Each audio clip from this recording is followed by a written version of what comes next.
I welcome everyone to Wizards Outlook, another late night, early morning. The Wizards' second night of a back to back. The Lakers last night, um, just a short while ago, they took on the Clippers. The Clippers raced past the Wizards 140-115. Paul George returned for the Clippers, but this one we saw Kyle Kuzma get off to a really good start. And then we saw just that little bit of separation that happened. Second, third quarter, Washington gave up 78 points in the second and third quarter combined, which, we've been talking about the end of the floor all season long. That's it, Cardo. Just your thoughts on this one. Yeah, like you said, total lack of resistance on the defensive end. I knew that we all should have known that after that tough loss to the Lakers on Wednesday that the Clippers were going to come in pissed off. And they came in better because Paul George returned tonight, after being out for a little bit. Basically with the meniscus that was bothering him. And, that's what I wanted to see. Washington, they have a bunch of young guys looking to prove themselves. And, coming off a back-to-back, they had a tough loss to the Lakers last night. Would these guys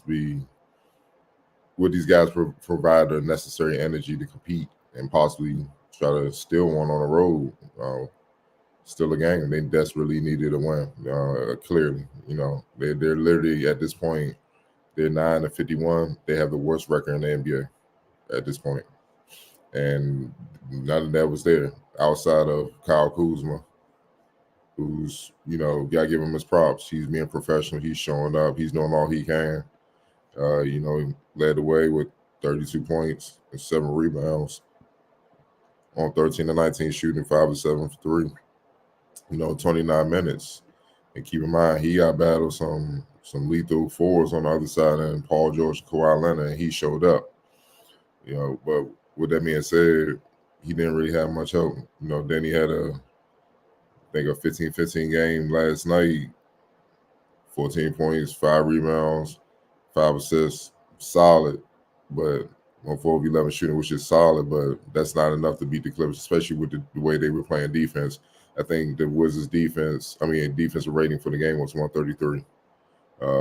That gets you, if that's an individual's player, he won't be in the league much longer. So if your team defense is that bad, that tells you all you need to know.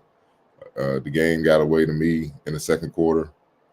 James Harden went crazy. Had 21 in that quarter. Kuz tried to keep pace. He had 15, 6 and 9, but they couldn't do nothing with James Harden. He was 7 and 9 and 5-7 for 3.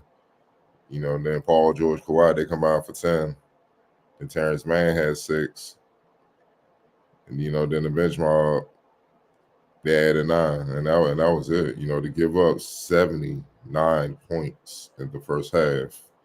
Yeah, man, that's tough, and it really didn't stop.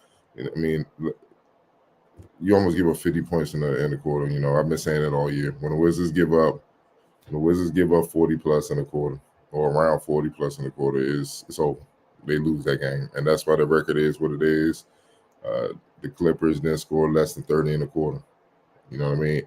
And keep in mind, the starter sat like the last 8 or 9 minutes of the game, and they still scored 140. So what if Harden, Kawhi, PG, and those guys would have stayed in? You just think about the damage they really could have did. You know what I'm saying? So, it's just reflective of where the Wizards are with their record. The last few games, it was not optimism, like they're going to turn their season around. Obviously, that's over. We all know what's happened, but it was optimism that, okay, let's see which young guys are hungry with, which young guys really want it, which young guys going to show up and perform, every game as the season comes to an end, because that will kind of give you a telltale of who they're going to try to keep around, going into some league and going into the next season or whatnot. But then you come out laying an egg like this, and I don't want to hear about the back-to-backs. I don't want to hear no more excuses. You're professionals. Every team has to play back-to-backs. You know what I mean? Yeah, fine. They were a little bit fresher. They played Wednesday. That's fine. But at the end of the day, y'all should have had more rhythm. Y'all played last night. Y'all should have been more ready to go. Go home, get some good sleep. I look on the other side of the other coin, Golden State. They beat New York last night. Had a plane delay and everything. Didn't land in Toronto till earlier this morning. Well, yesterday morning at 5 a.m. Came out, got that W. And they on the same deal. They on that other side of the country. Out of the country. So what's the difference? You got guys over there with championship experience. You got guys. I mean, there's guys here with championship experience, but there's guys really over there. It's a totally different ball game as far as the championship experience and the standard. And the Wizards are trying to create a standard. And this is obviously can't be it, man. Some people, as the season comes to close, got to take it to heart. And they're gonna start playing the young guys more and more. One of these young guys got to step up and really take it to heart on the defensive end, man, and try to show some resistance and fight on that end. Because trying to outscore teams, y'all not good enough. And this is the result you're going to get if you keep getting that type of stuff. But that's what I'm most disappointed in the loss. It's kind of like a step back to what we saw for most of the season compared to what we've been seeing for the last week or so. Yeah, I think it's perfectly well said. They regressed back to that mean, and that mean was something we have not enjoyed watching for much of the season. And just to piggyback off your points, talking about the little no resistance, LA face. So every one of their big three had like a little moment or stretch in which they went off. You cited Harden's in the second quarter, which was the biggest of the group, where he had 21. Kawhi had 14 in the third, and PG quietly had 11 in the first. It, like, to your point, you don't have the firepower, the requisite firepower. They just show up and outscore teams that have bigger guns. It has to be that end of the floor. It has to, or this is going to continue. It's honestly that simple.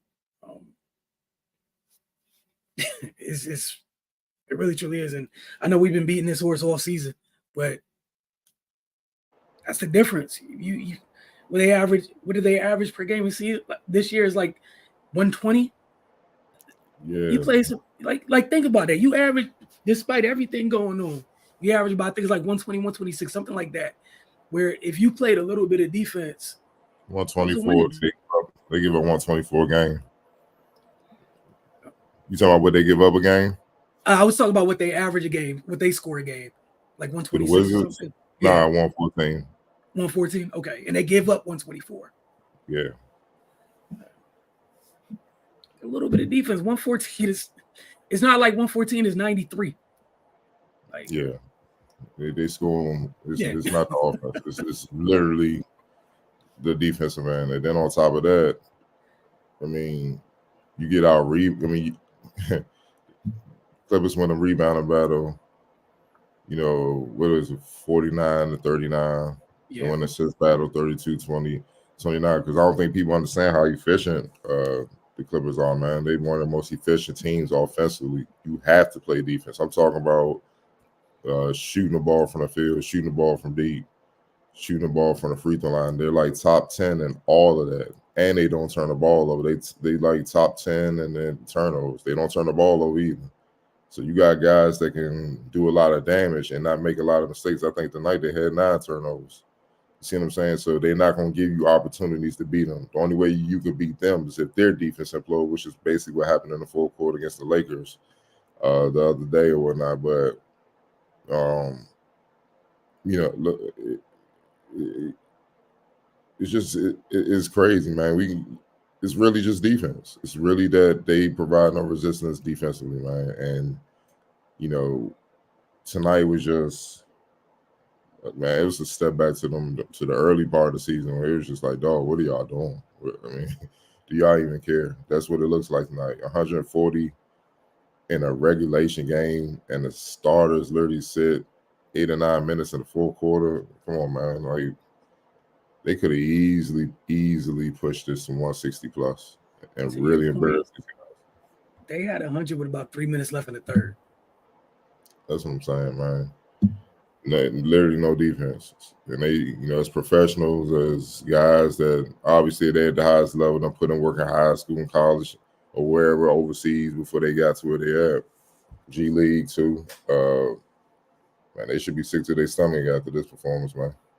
Because you pushed the team in overtime last night. They beat the Clips. I know Paul George returned, but still, you pushed the team to overtime. They beat them. All these guys don't play back-to-backs before. They should understand what it. Yeah, let me get my rest, get some good food, because we need to win desperately. So let's come out here and perform. But they didn't even show up with the energy, man. You could tell the first quarter it was gonna be one of those nights. Yeah, and we quickly found out what type of night it was by midway through the second quarter when James was going on. Like the first quarter, as you said, was the indicator, and the second quarter was confirmation. And after that, James Harden. Yeah. Or was it? I think it was like 4 straight threes during a little stretch in the second. It was something like that. Houston James Harden. No, but that's basically what it was. Player of the game tonight. Man, I guess you gotta. There's so many ways to go. I mean, I just think Harden. I think he really he took the fight out of him in that second quarter, man. When he bombed him. Like I said, he scored 21 of his 28 came in the second quarter. He only finished with 28. So after that, he was just chilling. He was just facilitating. Here, Kawhi. Here, Paul George. Let's get you back in rhythm. He just went in point guard mode. 28, 8 and 4, and 25 minutes, and 9 of 13 shooting from the field, 6 and 9 from the field. Like I said, though, he did that damage in 25 minutes. That's damn near half the game. All I need is a half. All I need is a half to give you 28 and 8. That's all I need, bro. It's really easy. It speaks for itself. He's my player of the game. I have no argument. So he had 28 and 25. Kawhi had 27 and 29. Again, just touching on the resistance, but now I agree with you with James Harden. Like he took over the game in the second quarter and effectively ended the game in the second quarter in that same 12 minutes. That's what was done. X factor tonight. I'm gonna give it to Terrence Mann. He had 12 points in the backcourt, but he was 6 or 7 from the field, and he's there to play defense. Mm-hmm. So with that being said, when he's that dumb efficient, he only missed one shot. Like again, no resistance. But what he did to Tyus Jones and Landry Shamet. Tyus Jones 1 for 7, Landry Shamet 2 for 6. You take their entire backcourt out of the equation. It's a tough night. And that's why Kuz had to be aggressive. I know Jordan Poole came off the bench, had a solid night, 16, 4 on 4, but he was on minus 17, which tells you his defense, he gave it back. He gave it back, you know what I'm saying? So, and I'm sure it was during that second quarter when he probably had a matchup with Harden and it got ugly. So, look, man, just a long night, a very long night. Very long night. I have no argument there. I want to give an honorable mention. I thought young boy on the Clippers saw tonight, Amir Coffey, and he's been kind of like little by little throughout his time, becoming more and more consistent for them. Just want to give him a little bit of love for just continue to work at it, stay consistent. He was 4-4 tonight, 10 points off the bench. I know it seemed like almost every Clipper got in the game tonight. But and also hope that Russ is cool. We saw the injury for him as well. But Wizards get 48 hours to kind of get their heads right. And they got Utah on Monday. I believe it's Utah on Monday. Let me double check. I'll tell y'all live. And Russ, unless it's serious, Russ will be just fine. He a warrior. Mm-hmm. So I know if it's not serious, he gonna be back soon. Yeah, it's Jazz, and then they're back home Wednesday for Magic. Oh man. All right. Area 11T with some comments. Appreciate you as always. Check IG. Appreciate you, Chris Pitt, Ron Carthen. Appreciate you both staying up late, tuning in real quick. Trying a little something. Cardell, you was talking about earlier when you were talking. spot on. They need to just focus on figuring out who's a part of their future. No one cares to watch this style that got them here. I mean, it's no style to watch, honestly. They had 2 coaches this season for a reason. You got to figure out an identity. And, maybe the front office has an idea what the identity that they want moving forward. They just got to find the players that match that. And right now, they're just trying to evaluate to see who's currently on the roster that, can fit that. And if you can't fit that, your days are numbered. It's just because you can't keep, because they'd be out of a job if we look up 2-3 years down the road and they still struggling to get 9 wins and we in March. You know what I mean? So yeah, some drastic changes gonna have to be made, but smart changes. You know what I'm saying? Like, can't just make changes just to make changes. Right. They gotta be effective changes, man, to really change this and get this thing back on. Get back on the right track, man. And one of the key things you said right there was just, I'm interested to find out what that identity they have in mind, and we'll find out as they start bringing folks into this roster. And over time we'll see who that is. And like you said earlier, it's up to whoever is here to make sure that they do what needs to be done to give them folks upstairs a reason to keep them around. I want to see the team from right before the All-Star break where the young guys were taking the next step and it was competitive on both ends. I guess speaking to your point where they kind of took a step back. But go ahead. Yeah, but see, to me, that was fool's gold, because I saw the run Denny was on and all that, but you got to understand, I felt like teams were already in All-Star mode. They were just cruising and trying to get the All-Star break.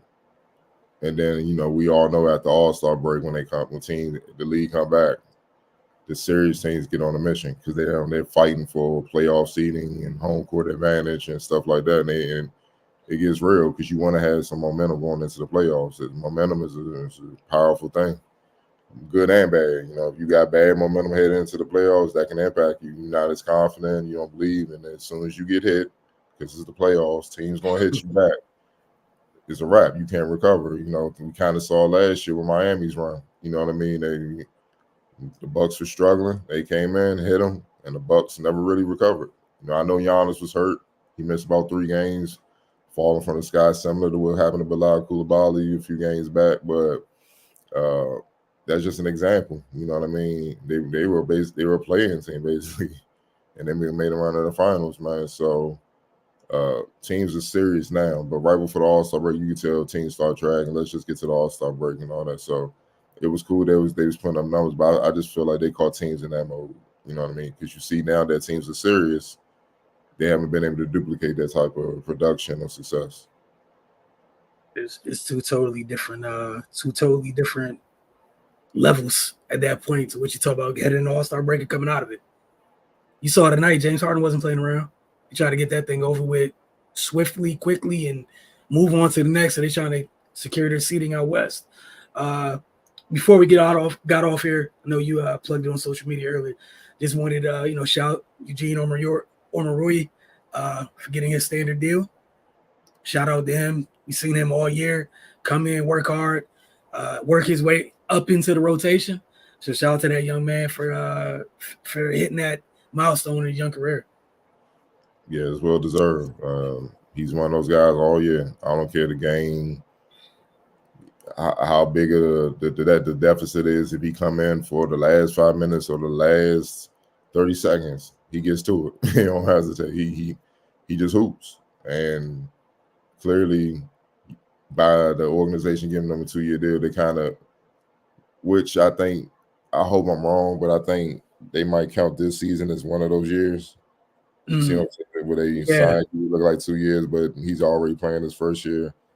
Regardless, that kind of puts him with the big boy company. They trying to give him a year trial, and it kind of tells where they're headed. They looking for tough guys. You know what I'm saying? That come in ready to go. And I think he's kind of example that if he proves his case next year, where he's depending on and we don't know who the coach gonna be. We there's a lot of unknowns, but if you get it, he's on a contract, so he should get his opportunity unless the new coach come in and want to move him. But as of right now, where they are, he gets his opportunity to play next year and stuff like that, I think he had more of a role. He'd get more minutes and he'd be able to show and prove more. And I mean, just think if the entire Wizards roster would have competed throughout the year like he does when he comes in, their record won't be what it is. I'm not saying they'd be a playoff team. I'm not saying they definitely won't be at the top of the East, but man, they won't be struggling to march for 9 wins.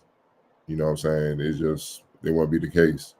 They will be scrapping and fighting and at least be in the 20s or something like that. You know what I'm saying? Trying to stay afloat. Yeah, and like you said, it's more than well deserved, and maybe that kind of not to get too ahead of anything, kind of gives you a little inkling of what they appreciate in terms of identity, what they appreciate. That, like you said, being ready, being a consummate professional in a situation when nothing was guaranteed to you. So, shout out to him for that. We appreciate y'all that stayed up late or early, however you want to look at it. We'll see you guys Monday evening for the last part of this West Coast road trip. For Cardo and myself, y'all have a good day.